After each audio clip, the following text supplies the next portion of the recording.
is the White House Chief of Staff, Mark Meadows. He's on the north lawn of the White House. Chief Meadows, good to talk to you. First of all, let me get you to respond to what we see down there on the National Mall with that March on Washington. There's been some criticism of the president during the day. Your response to that?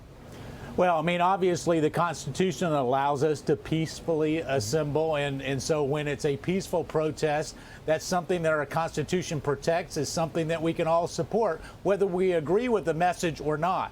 You know, what we saw on the streets of Washington, D.C. last night was not necessarily a peaceful protest. In fact, there were people in harm's way, and that takes away from the ultimate message. So is this a political message? Perhaps. Is it also one that we need to make sure that we protect those constitutional freedoms?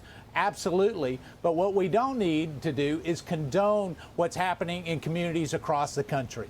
When we start to see the burning and the looting and the rioting that goes on, that is certainly not what was indicative of a speech that happened over 50 years ago in this same place, and certainly not something that the president supports. So the president's been the only one. You know, they're here in Washington, D.C. I will say that the president has been the only one in Washington, D.C. that's actually acted on police reform. He signed an executive order when Senator Tim Scott put forth his bill. He was condemned by some of his Senate colleagues, Senator Durbin, to be specific, and yet there can't seem to be a compromise on Capitol Hill. But the president's going to act to make sure that not only that we have safe communities, but that we have the tools to make sure that we hold people accountable. I want to ask you more about that in just a second. But first of all, to last night, there's been a lot of criticism of the president holding the big acceptance speech there on the south lawn of the White House because the president is not subject to the Hatch Act. It wasn't illegal per se, but there are questions as to whether or not it was the right thing to do to use the White House as that backdrop. What do you say? Well, I can tell you that all the criticism that comes out against this president is from the normal suspects, John. Let's face it. There was not a single federal dollar that was spent on the convention last night. It was paid for by the political campaign, by the Republican National Committee. And when you look at that, if we're looking at a backdrop and to suggest that the backdrop is not appropriate because somehow it indicates a conflict of interest, it's just not accurate. I can tell you that he's not the first president that actually has accepted the nomination. You know that Franklin Delano Roosevelt, a Democrat, I might add, accepted it from the Oval Office. And so even with this, listen, the vast majority of Americans loved the message that the president brought last night. He spoke from his heart to the heart of the American people. It was really about a message that we need to unite. And so instead of tearing down, instead of complaining about what the message was, why don't we come together and unite and do something about the cities that the vast majority of Democrat-run cities are experiencing real problems right now?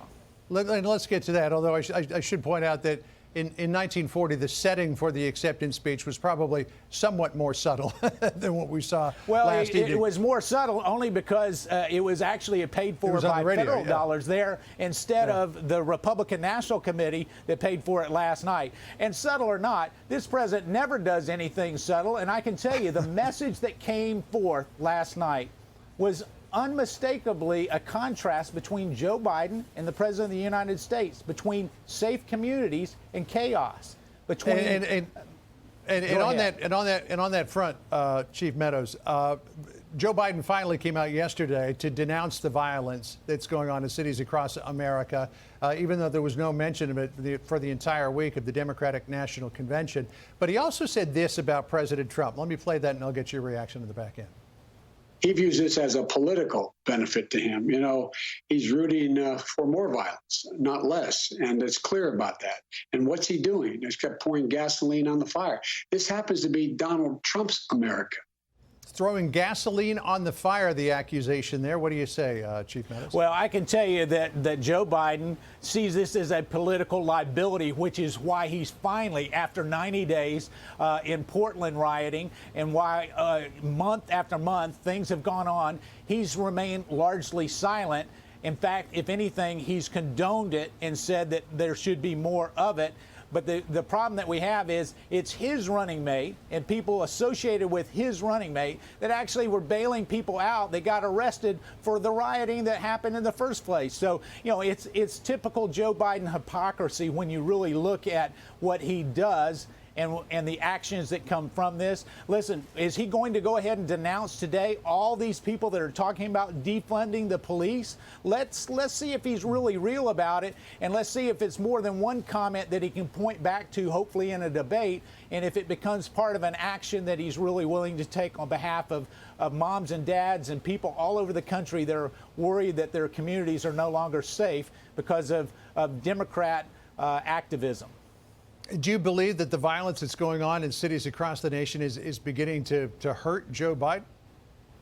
Well, I think that the fact that he's not willing to stand with law enforcement and make sure our communities are safe is certainly a political liability. We're hearing it here, but we also know that there was one person in Washington, D.C. that acted just the other day. When we looked on the screens at what was happening in Kenosha, Wisconsin, the president offered help, said we're willing to come in and restore the peace there, work alongside local law enforcement, and was originally rebuffed by the governor of Wisconsin. The following day, they accepted it, and we've had largely peaceful nights in Kenosha, and yet we see the remnants of what happened. Burned out buildings, businesses that, business owners that literally had their lives burn up before them. This president is all about making sure that that doesn't happen and it's not a commonplace occurrence in America. Sure. No question, Mark Meadows. There's a lot of concern for business owners and residents in these cities as to what's going on. Let me ask you this question, because we have not heard from the president on this. He has not yet weighed in on the shooting of Jacob Blake in Kenosha. What's his thinking on that? Well, he asked me to reach out to the family yesterday. I actually did that. I spoke to a pastor that's associated with the family, had a very good conversation there. He's trying not to make this political, but the other part of it, he is a rule of law president. And what he asked, I can tell you, I was in the Oval when he asked the very first day, when we really didn't know anything about this, he asked the Attorney General to make sure that he investigated it, get to the truth, make sure that those that have had any potential wrongdoing are held accountable. We do know that there's a civil rights investigation, but that happened at the insistence of the president and with the concurrence of the attorney general. And so to suggest that he doesn't care because he's not opining on something that we really don't have the facts on yet it doesn't show the heart of the president that I've been able to serve, because he asked me to reach out to them personally. Just really quick, is that what he's waiting for, that the facts in this case aren't all in yet? Well, I think what he's waiting for is to make sure we do a proper investigation, that we restore the rule of law, that we're not burning down buildings in the meantime while the jury is still out on what happened or didn't happen and all the circumstances. And I think that's who we are as a nation. You know, it's a nation that literally allows us to have a jury of our peers. And yet there's sometimes in this modern day a rush to judgment on what happened and didn't happen. And he wants to make sure the facts are there. He's asking me about it daily, and we'll continue to brief him on that. Mark Meadows, always good to talk to you. Thanks for taking the time this afternoon. I know you've got a hurricane briefing coming up. Thanks very much. Thanks, John. Good to be with you.